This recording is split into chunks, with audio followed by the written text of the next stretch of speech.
नमस्कार, DV news में आपका स्वागत है।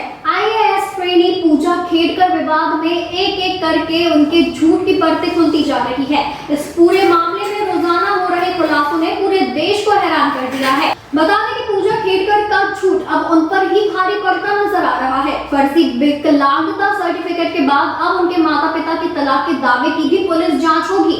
पूजा खेड़कर ने आईएएस बनने के लिए ना जाने कितने पैतरे आजमाए, विकलांगता सर्टिफिकेट, अलग अलग दस्तावेज में अलग अलग जानकारी, माता पिता के तलाक की थ्योरी, शून्य आय समेत ना जाने कितने झूठ पूजा ने बोले, लेकिन आखिरकार उनके सारे दावों की हकीकत सामने आती जा रही है। पूजा खेड़कर पर आरोप है कि उसने अपने निजी फायदे के लिए माता पिता के तलाक होने की बात कही और उससे जुड़े दस्तावेज पेश किए। सरकार उनके इस दावे की भी जांच करवाएगी। दरअसल पूजा खेड़कर ने एमपीएससी को जानकारी दी थी कि उनके माता पिता का तलाक हो चुका है, जबकि उनके माता पिता ने अपने चुनावी हलफनामे में मनोरमा खेड़कर को अपनी पत्नी बताया था।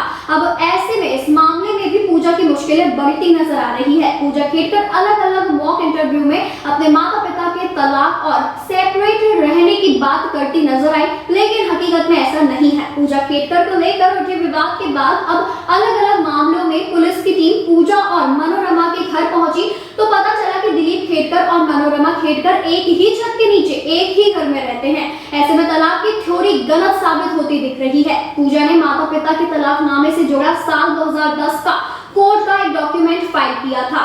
अब सवाल उठ रहा है कि क्या सच में उसके पेरेंट्स का तलाक हुआ है या फिर नहीं, या फिर परिवार ने जानबूझकर तलाक का फर्जी डॉक्यूमेंट बनवाया जिससे परीक्षा में पूजा को फायदा मिल सके। पूजा खेड़कर पर उन्होंने आरोप लगाते हुए बताया है कि पेरेंट्स के तलाक का दावा करके यूपीएससी एग्जाम में ओबीसी नॉन क्रीमी लेयर का फायदा लिया। केंद्र सरकार ने पुणे पुलिस को आदेश दिया कि पूजा खेड़कर के माता पिता के मैरिटल स्टेटस की जानकारी दे। पूजा खेड़कर ने दिल्ली में अलग अलग अकादमियों में दिए अपने मॉक इंटरव्यू के दौरान दावा किया कि उनके परिवार की आय शून्य है। इस दावे का आधार था कि उनके माता पिता तलाकशुदा हैं और वो अपनी मां के साथ रहती हैं।